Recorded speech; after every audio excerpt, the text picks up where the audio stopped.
All right, everybody. We are still waiting on parts for the Project Poo Box EF rebuild. So we did have the parts to rebuild the linkage assembly. So we're going to show that here today. This is really going to apply for 88 models. I think all the way up to 2000. They're all about the same or generally the same. So you should get a good understanding of how to rebuild it. Again, this one is specifically for the 88 to 91 EF chassis, Civic, CRX, and all that, but will apply all the way up to 2000. What happens is commonly, if you look down there, that boot is all dry rotted and gets rusted. What happens is dirt gets up into the ball shift area there, and inside there's like a little squirrel cage that's supposed to be greased. And what'll happen is it'll dry out and then start to get real sloppy shifting, and then you can get grinding and all that stuff. And coupled with the cable clutch system that these cars have, it just equals all types of problems when everything's out of whack. So first thing you want to do is separate the two linkages from each other, and that's easy. Down here, you're going to have some type of a bolt. If you're stock, you'll probably have a 12mm bolt there. This happens to be a Skunk 2 shifter, and we're going to be replacing it with a Megan Racing one because this is going to go into another vehicle. But take that bolt out, and this whole bottom section here will drop out, and we'll work one section at a time. All right, we got the actual shifter arm off here, cleaned up, and there's not much really going on in this one. You really just want to inspect these holes where the bottom of the shifter goes in and make sure they're not walled out.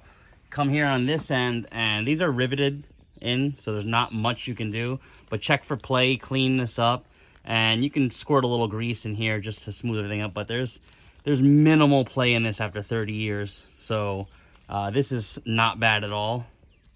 I mean, it's still really tight. So this actual shifter arm itself, not much you can rebuild on here. If it is out of spec, and you can see here where we had some exhaust rubbing on there from a larger exhaust, not a huge deal. But these here, not sure if this is replaceable. Somebody comment if it is, but generally you're not going to see any problems out of this shift arm itself. The major problems are going to come out of here, out of the stabilizer end, and you'll find that this bushing is mushy, so we went ahead and put an energy suspension bushing in there. And guys, links will be in the description for everything. Please, it helps the channel. Use our links. And then we have here the rear bushing, and as you can see there, all that dirt can get into the shifter assembly. So we'll go ahead and get this apart. There's two 10mm bolts here. You take these two apart and everything should drop out, and we'll look at the internals here and see what's going on. All right, we got the shifter assembly apart here. We're going to clean everything up, but we just wanted to show that broken boot down there, and you see all those shiny marks? That's from dirt getting in and rubbing and scratching things up. This shifter's only probably got about 30K on it, and you see how much shine is on that ball. It's not supposed to be like that. So we're going to get everything cleaned up and talk about reassembly. All right, we have the new shifter assembly we want to assemble right here. You're going to need these two parts and the grease. And if you notice on the old shifter, this part wasn't even on there.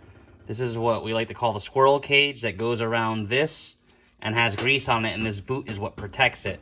So again, the part numbers will be in the description, but that's the one part number there. And we dropped the other bag, so let's get it. And the other part number is right there. And we'll try and link everything in the description. If not, there's the part number. So the first thing we want to do is go ahead and just slide this squirrel cage up on here from the top of the shaft down, and then it'll just pop right on, and put some grease on it. And we have a Molly grease here, high temperature. Wheel bearing grease, any type of grease will work in there. Just make sure it's waterproof.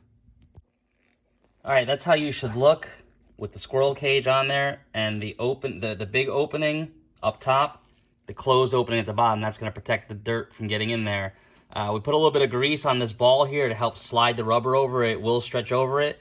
Now go ahead and just coat that entire squirrel cage there with grease inside and out, move it around, and pop that boot over the top of it. All right, it's going to fight you a little bit to get on there because everything's tight, but once it's on, that's how it should look. You should be able to see the top of the ball up there, and it should be sealed at the bottom. And this should be nice and firm and stiff moving around. Not super stiff, but stiffer than it's been. And you should be able to grab with the shifter, and it shouldn't wobble in there. And that's it. That completes this part. We're going to go ahead and get the shifter linkage cleaned up, put this back in, and see how it feels. All right, we got the shifter linkage cleaned out here. This area here, you want to make sure it is extremely clean in there because the rubber boot is what sits in here. So you're going to want to go ahead and get your shifter and drop it in to where the ball's facing the bottom, and make sure you have the shifter facing the right way. All right, and as you see, the shifter's in there. It sits down nice and flush. We're going to go ahead and get the plate and the bolts to put back on here. All right, you're going to want to go ahead and place the shifter hold-down plate in there. And just make note of the orientation. There's going to be a small lip on that metal plate. When you push it down, you're going to want to get this first ring right here over that lip, and everything will sit in there good. Go ahead and put these bolts back in and make sure you Loctite them. All right, after you snug down and Loctite them 2 bolts, they don't have to be super tight, just nice and snug. Flip your assembly back over. And now you're going to want to go ahead and install a new shift boot cover. If you look there, there's going to be a small ridge lip in there. That little ridge lip is going to pop right onto this ridge lip. So we're going to slide it, drop it down, and pop it right on. All right, correction. The very bottom there should pop on. This upper lip here is going to actually be what pops onto the car. So other than that, just put a little bit more grease in there. Flip it around, clean out any grease down here because you don't want any dirt to get trapped up in there. And we'll get this back on the stabilizing assembly, and that'll be it. Your shifter should be restored back to OEM quality. All right, once you get the shifter linkage and the stabilizer linkage together, and you go ahead and put your shifter assembly back together, depending if you're using the OEM one or not, will depend on how the installation goes. We use an aftermarket short shifter, which is very common to replace. So we put a washer on each side to take up some space. And when we tighten this bolt, you want to go just till it touches the metal here and like 1/8 of an inch more. You should still have plenty of travel in here. Nothing should be tight, nothing should be binding, but also nothing should be wobbly and loose when you move things. And everything will be tight and back to OEM specs. All right, and that is it. After you're done, your shifter assembly will be restored back to OEM standards here. Everything's tight and good. Guys, if this helped, please smash the like button, comment, share, subscribe, and use our links because it does help the channel for us to bring you more content like this. See you in the next episode. Thanks for watching.